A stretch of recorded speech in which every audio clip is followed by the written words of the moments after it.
This video is about Tommy. He got parvo when he wandered onto our property when he was a little puppy, and this is how we healed him naturally.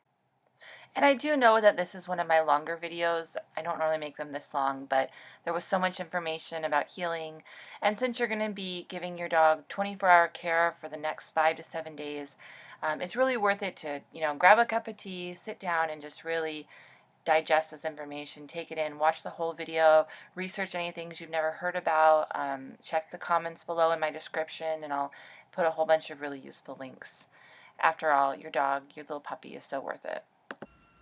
Hey, it's Pauline here, and I wanted to share with you about my dog Tommy and how he got parvo and how we were able to heal it naturally.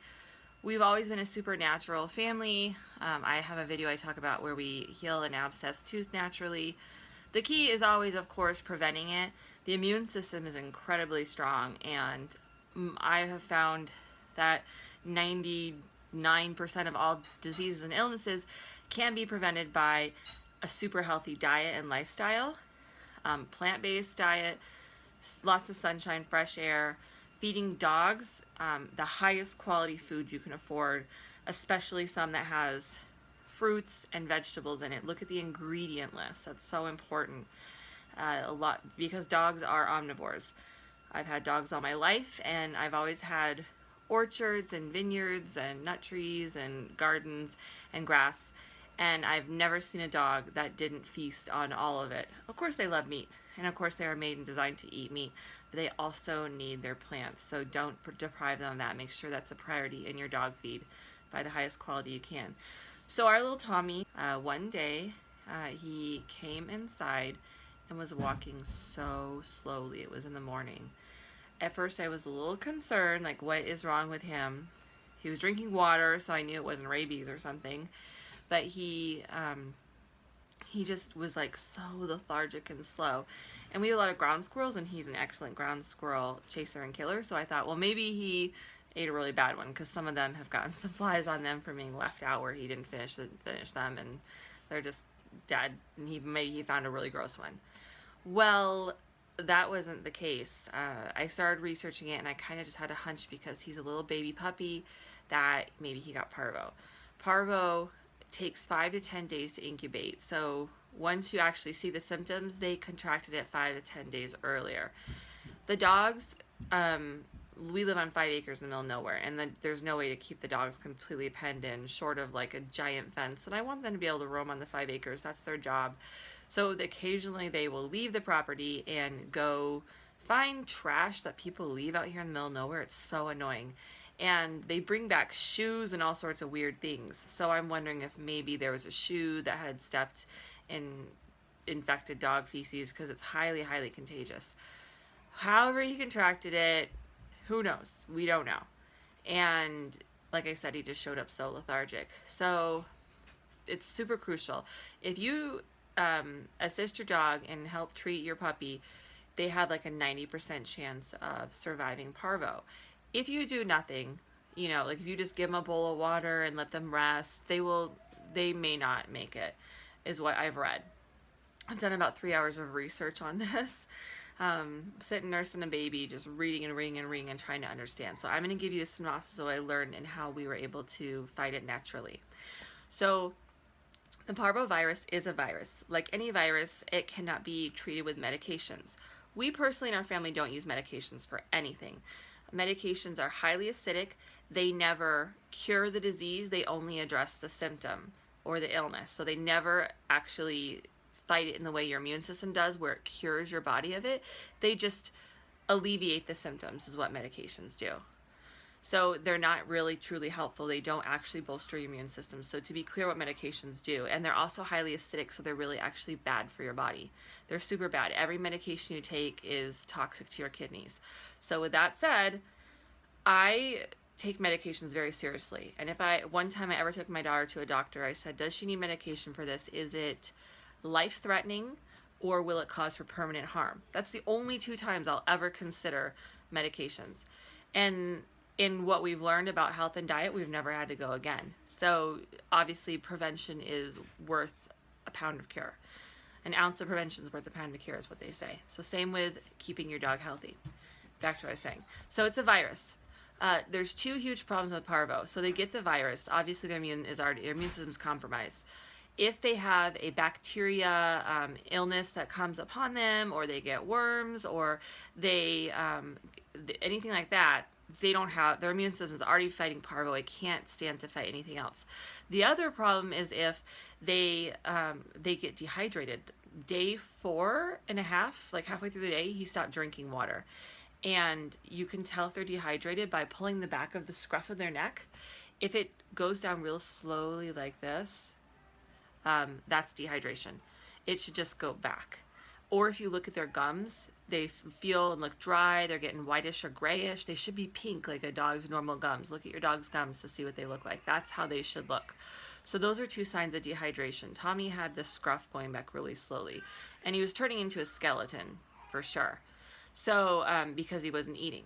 So we had to start giving him, by day 4, he wasn't drinking anymore. Oh, vomiting is the other problem. They'll drink water and just puke it right up. So knowing that they're drinking, but some comes up, some comes down, it's like 2 steps forward, 2 steps back. Just keep giving them water, small amounts. We eventually got a syringe for day 4. Thankfully, I had one around the house, and we would give him a teaspoon and a half. They need 6 ounce, well, an ounce of water per pound of body weight. So we had like a 6-pound dog. He needed 6 ounces of water. Divide that by the waking hours of the day. It equated to about a teaspoon and a half of water every 30 minutes. So every 30 minutes, we'd set a timer and we'd go in there and give him a 1/4 teaspoon. So 6 1/4 teaspoons. And then every other time he got the herb blend that I will show you in the next video will come right after this one's over. It'll all be stitched together. And then, so you'll see that in a minute. And then by day 5, he hadn't eaten anything. And so he needed a little bit of protein. And you'll see in just a second what we fed him for that. And then just plenty of rest. We take him out once a day. Accidents happened. We did have the bloody stool that comes with parvo because the parvovirus can eat through the intestines, but it only happened once. I think the herbs, once I saw that happen, I was like freaking out knowing that was parvo, and I looked, what can I do for this poor dog? And I'm so glad I found the Parvade, which is now called Paxton, the ingredient list, because we had it all. I'm so happy. So you'll see the link below in the comments what the ingredient list is. But it's just all herbs. A lot of them you have around the house. Some you might need to go buy, but they're stuff that you can find locally, no problem. It's nothing crazy weird. Some things you may never heard of, you'll need to go to the supplement section of like a natural grocery store. But I thankfully had many of them growing in my garden, like Echinacea and plantain. I even had garlic growing. So with that said, the fresher, the better. Whenever it's something raw, it has all of its original enzymes. It's more potent, it's more powerful. So the more stuff you can get fresh, like by the grace of God, I had just bought some peppermint and spearmint. And those are the first 2 ingredients of Parvade, the Paxton blend. So I was super thankful for that. I had those fresh too. So fresher and raw is always better and preferred, but if you don't have it, get what you get. Get what you've got. So that's about it, and just rest, letting him totally sleep, and then making sure you keep them hydrated, because dehydration is the #1 cause of death from parvo. It's not actually the virus that kills them. It's the loss of water from throwing up and just not drinking. They just stop drinking. So day 7, he's looking awesome. You'll see in the video, he's on the mend now. He's starting to eat. So it took about a full 7 days, and the first 4 or 5 days were the scariest, but he's definitely doing better. So stay tuned and you'll see just right now what we gave him. Today is an exciting day. You can see little Tommy is as thin as a skeleton, because he is recovering from parvo all naturally. No medications, no IVs, no treatments of any kind other than all natural herbs and sleep and rest, and us giving him water. We're super excited. He's eating, running around, playing with the dogs, and today is the 7th day. He's really regained his energy. Day 1 through 4 progressively got worse. They say day 5, if they make it, they can live, and he certainly seemed on the upswing. Day 5 and day 6, he was starting to bite at moss again and got up a little bit, And by the end of day 7, which is today, he is really doing better. He's chewing on a stick, running around, playing with the dogs. He came out about an hour ago this evening looking for food on the ground. We fed him a little bit of cheese. And so, no, he's not going to fetch. So, anyway, he's doing really good. So this is Tommy's treatment plan for Parvo. The stuff on the right is super dark green, and that is the herbal blend. I got the ingredient list from Parvade, which is now called Paxson, and I learned about that on Wolf Creek Ranch. Wolf Creek Ranch is an extremely helpful website. You should spend some time to read the entire website. It's not that big of a website, but it's all to get dedicated on how to heal Parvo naturally. You probably won't have time to order it and wait for the Parvade Paxson stuff to come. So unless you have it on hand, which is a good idea if you have puppies, you'll have to make it yourself, and all the things can be bought now in your local store or home improvement store where they sell plants, or also in the supplement section. If the dog hasn't eaten after 5 days, the Wolf Creek Ranch recommended a little bit of protein. So I chose the most alkaline blend of protein I had. You don't want anything heavy on his stomach, and you don't want anything acidic, because infection and any bacteria problems that might be complicated if your dog wasn't healthy going into the illness could be super compromised if you start putting acidic things in his body. So edamame is high in protein. It's soybeans, and if you get them from a non-GMO source, there's nothing wrong with having a little soybean once in a while. And it's alkaline, also because it's a plant. Also, the raw cheese. I put some raw cheese in here. Raw cheese is alkaline, pH alkaline like water, or pH neutral like water, whereas pasteurized cheese is highly acidic. So that's why pasteurized cheese is not very good for you. But raw cheese is really the only thing that anyone should ever consume. So that blended with some water, he would get 1 teaspoon of this mixture a day, and he would get the green stuff about 1/8 of a teaspoon on the hour. So every other water feeding, we gave him 1.5 teaspoons of water every 30 minutes, because they need 1 ounce of water per their body weight.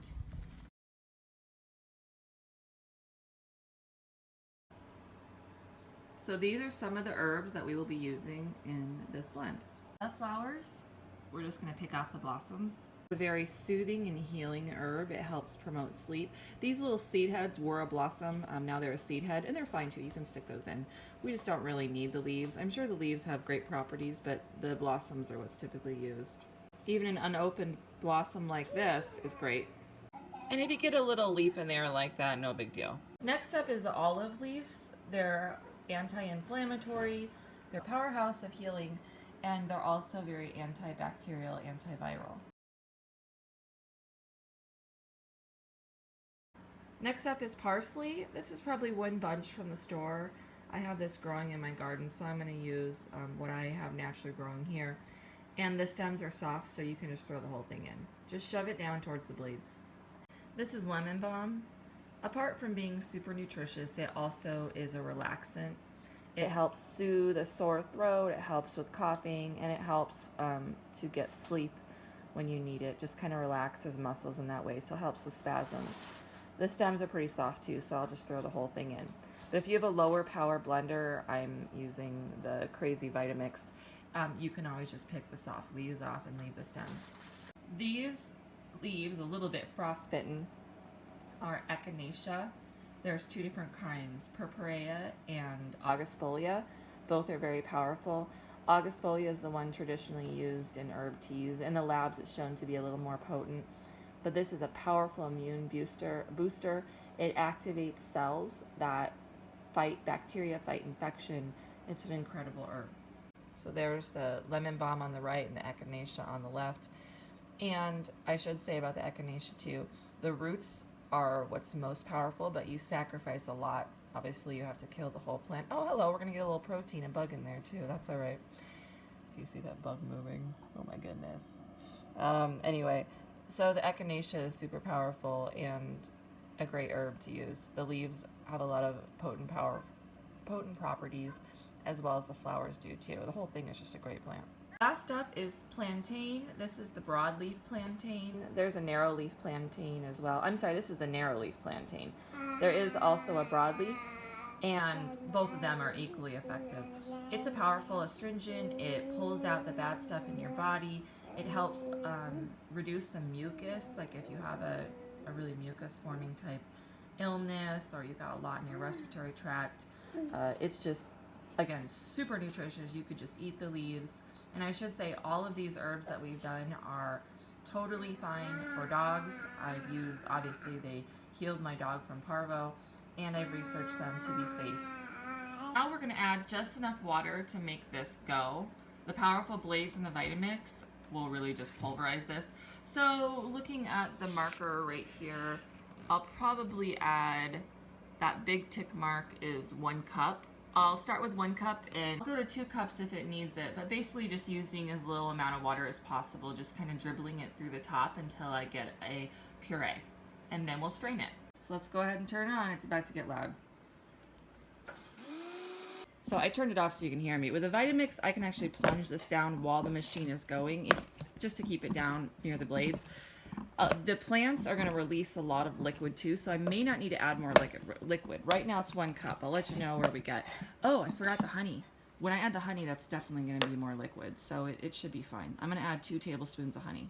Add this raw honey from our bees. So obviously it's local, and this will not only preserve the juice and make it last probably up to a week. Honey is the only food on earth that doesn't go bad, but honey is super antibacterial. This is raw honey, so it crystallizes in cold weather. That's how you know if you have raw honey. It contains all the antioxidants, minerals, vitamins, and phytonutrients because it is raw honey. It hasn't been heated to like 200 degrees like the honey in the stores that always stays liquid. So this is incredible stuff. Honey in there. And in addition to being it's antibacterial for your body as well, but it's also very soothing, especially for sore throats. I added about half a cup more liquid. Let's try again. So this is just a cheesecloth over a 16-ounce mason jar. You could certainly use a fine strainer, or you could also use your husband's old shirt. Any of that would work. This is just in a few seconds, it's settled a little bit, but you can see already the benefit and the difference of doing fresh herbs versus dried or cooking them. I don't know why everyone is trying to make poultices out of boiled herbs or make a tea out of boiled herbs. It certainly has some value, but you've killed all the enzymes when you heat herbs, or any food for that matter, above 105 degrees. So keeping it, or 115, but 105 is probably safest. So we're keeping the herbs raw. They're totally raw. Nothing has been damaged. The blender has burst open the cells of the plant. It's pulverized the entire thing, and the nutrients has assimilated into the water, and we're just going to strain out the pulp, and then we're going to squeeze out all the juice. So everything valuable and wonderful is not in the fiber of the plant. It's in the juice of the plant. And so we force the plant to release its juice this way. And it's still a living juice. It's living, it's alive, it's got living enzymes and raw nutrients in it. So this is, I think, the most effective and incredible way to have the juice. Because it is living and raw, it will only be good for a little while, but again, the honey preserves it. So I would say 5 days if you want to be really conservative. You could probably go 6 for sure, but it may even last up to a week. To keep it good. You'll know if it goes bad if it starts to get syrupy and thick, or any bubbles start to form, but I've never had that.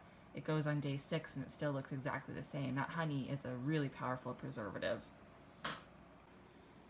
Oh, so here we are straining. Just pouring slowly at first, that rich green liquid coming out. Eventually, as the fiber goes in, it'll start to clog up, and you'll need to use a spoon to kind of move it around so it'll keep straining. So I've poured all the smoothie in.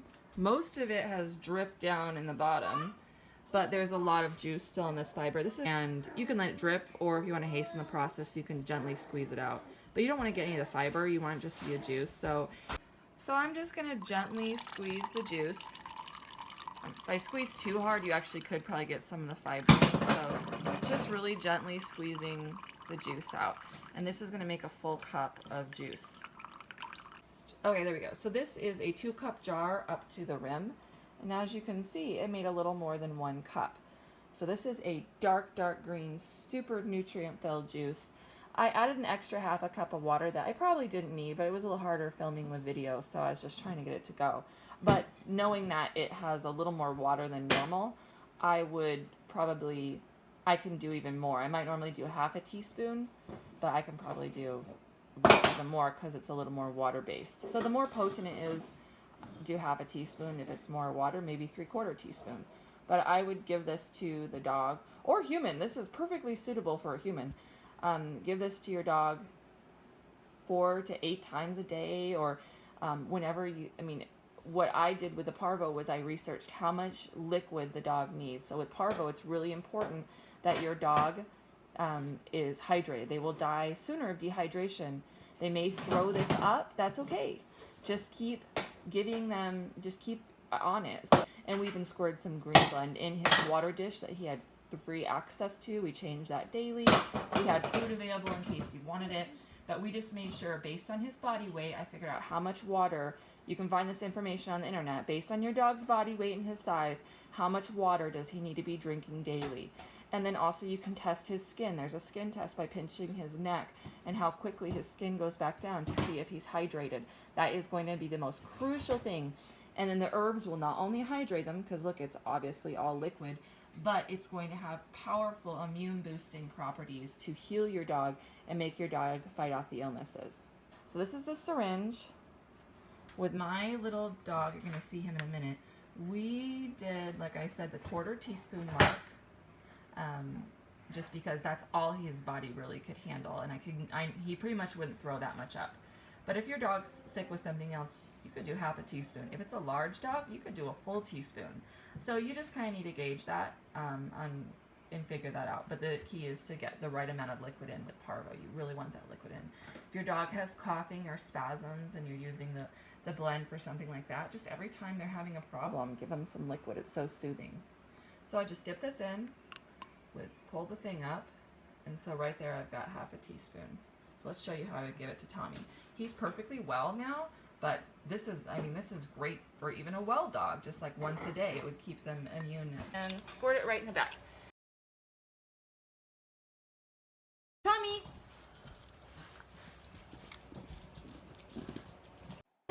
Thanks for watching, and I hope this video has served you and helped you, and my family and I will be praying over all the puppies that might have Parvo and the owners who are watching this, and that it might help them and you're able to save your puppy from Parvo and heal them naturally, and perhaps any of your own illnesses that you guys have in the future, that this video can help you and kind of guide you in that direction.